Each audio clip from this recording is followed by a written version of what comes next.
नमस्कार मित्रांनो, आजच्या व्हिडिओमध्ये आपण एका अशा महान योद्ध्याबद्दल माहिती घेणार आहोत ज्या योद्ध्याचं पराक्रम ऐकल्यानंतर तुमच्या अंगावरती शहारे येतील।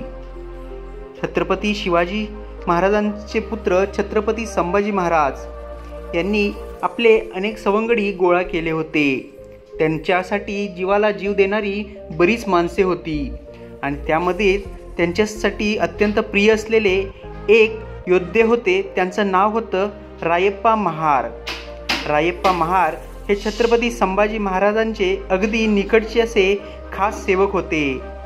छत्रपती संभाजी महाराजांना अटक करून बुऱ्हाणपूरला नेण्यात आले तेव्हा तुळापूरहून बुऱ्हाणपूरला जाणाऱ्या औरंगजेबाच्या सैन्यावरती रायप्पा महार हे तुटून पडले होते।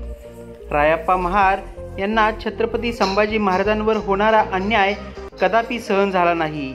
त्यामुळं छत्रपती संभाजी महाराज यांना वाचवण्यासाठी रायप्पा महार यांनी आपलं रक्त सांडलं होतं।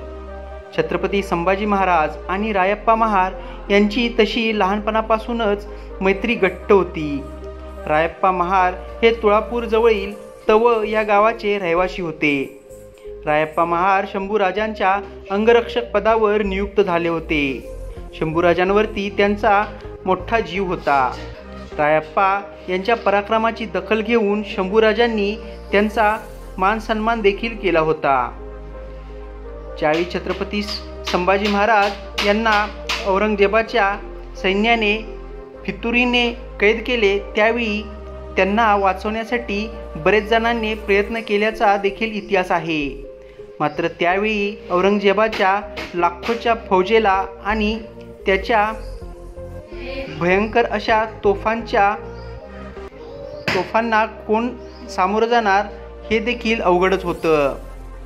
त्या बिकट परिस्थितीमध्ये महाराणी येसूबाईंनी आपल्या सरदारांना व आपल्या मावळ्यांना सांगितले होते की काहीही झाले तरी स्वराज्य टिकणं गरजेचं आहे।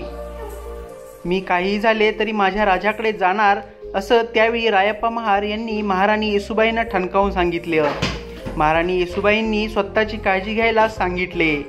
त्यानंतर रायप्पा महार यांनी थेट बुऱ्हाणपूर गाठले आणि मुघली सैनिकांच्या वेशामध्ये त्यांच्यामध्येच मिसळून छत्रपती संभाजी महाराजांना भेटण्याची संधी शोधू लागले। शंभूराजांना वाचवण्यासाठी रायप्पा महारांनी लाखोच्या मुघल सैन्यासाठी हवे ते प्रयत्न केले। त्यामध्ये त्यांना पाणी द्यायचे काम केले, जे पडेल ते काम केले आणि हळूहळू ते शंभूराजांच्या जवळ जाऊ लागले। शंभूराजांना वाचवण्यासाठी रायप्पांनी लाखोच्या मुघल सैन्यावर हल्ला देखील केला होता। लाखोचं मुघल सैन्य आणि त्यांच्यावर चालून गेलेला एकटा शूरवीर रायप्पा यांनी क्षणातच त्याने 2 अंमलदारांना संपवले। 2 अंमलदार संपलेले पाहून औरंगजेब सुद्धा हादरून गेला। अचानक औरंगजेबाच्या फौजेमध्ये हलकल्लोळ माजला। गनीम गनीम असा हलकल्लोळ मुघलांच्यात पसरला। संभाजी महाराजांचे साखळदंड तोडण्याचा वेडा प्रयत्न करणाऱ्या रायप्पाच्या अंगावर त्यावेळी गनीम असलेल्या मोगलांच्या लाखो शमशिरी चालून आल्या। मात्र या रायप्पाने छत्रपती संभाजी महाराजांना सोडवण्यासाठी आपल्या जीवाची पूर्ण हे लावली आणि रायप्पा महार यांनी शंभूराजांना सोडवण्यासाठी प्रयत्न करत असताना वीरमरण पत्करले। तर मित्रांनो, ही होती रायप्पा महार यांच्या अतुलनीय अशा बलिदानाची गोष्ट। रायप्पा महार यांच्यासाठी संपूर्ण महाराष्ट्र नेहमीच ऋणी राहील। रायप्पा महारांसारख्या शूरवीर बलिदानी पराक्रमी योद्ध्याचा संपूर्ण महाराष्ट्रच नव्हे तर संपूर्ण हिंदुस्थान हा नेहमीच कर्जदार राहील आणि कृतज्ञ राहील। थोर रायप्पा महार यांना आपल्या यूट्यूब चॅनेलचा मानाचा मुजरा। तर मित्रांनो, ही होती रायप्पा महार यांची गोष्ट। तुम्हाला त्यांच्याबद्दल काय वाटते हे कमेंट बॉक्समध्ये लिहा। सोबतच व्हिडिओ आवडला असेल तर व्हिडिओला लाईक करा, शेअर करा व आपल्या मराठी यूट्यूब चॅनलला सबस्क्राईब करायचं बिलकुल विसरू नका। लवकरच भेटू पुन्हा एकदा अशाच नवनवीन इंटरेस्टिंग आणि इन्फॉर्मेटिव्ह व्हिडिओसोबत। तोपर्यंत स्वतःची काळजी घ्या। जय हिंद, जय महाराष्ट्र, जय जिजाऊ, जय शिवराय।